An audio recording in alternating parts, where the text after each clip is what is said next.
In my childhood, I grew up with many pets and I loved them all very much, but I often wish that my parents had never adopted any of them. And this was due to the fact that most of them were rehomed within a year. Today, I will talk about why I don't think that just anybody should be allowed to adopt a pet. First, I will tell you about owner surrenders and how they contribute to shelters running out of capacity. Then I will talk about why I don't think domesticated animals suit everybody's lifestyle.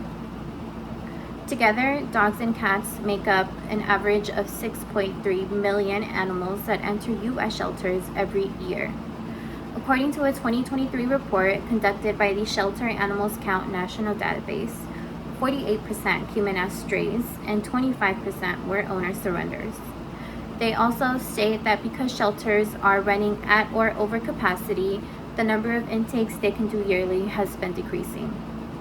But fewer intakes doesn't mean the problem has been solved.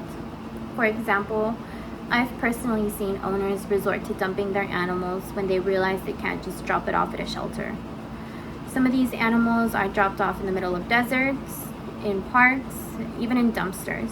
And it really makes you wonder how many of those 48% of strays were actually someone's once beloved pet. Although you may think that overflowing shelters are a reason why everyone should adopt a pet, you also have to consider how so many of these animals ended up in the shelter to begin with. Those who often surrender their animals put blame directly on the pets itself for the reason of abandonment.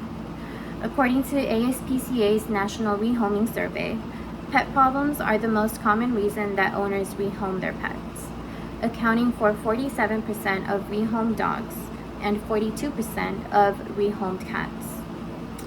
They define pet problems as problematic behaviors, aggressive behaviors, grew larger than expected, or the owner just simply couldn't handle the pet anymore. This could mean that the pet was too expensive, maybe it had too much energy than they would have liked. Maybe the dog developed some aggressive temperament, some kind of aggressive temperament. And whether the reason is justifiable or not, I believe that many of these surrenders could have been avoided if the owners did their proper research. I often use my own parents as an example of why I don't believe that just anybody should be allowed to have an animal. In my middle school years, and this is just one example, in my middle school years, they adopted a German Shepherd puppy, and I asked myself at the time if they considered how big German Shepherds can get at an adult age, or if they thought about how playful puppies are, and if this would be a good fit with their 10-month-old baby that had just learned to walk. But they obviously didn't consider this.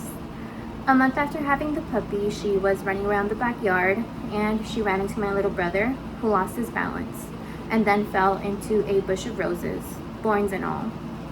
By the end of the next day, the German Shepherd was gone. Could her surrender have been avoided if my parents did proper research on how to adapt a pet into your lifestyle?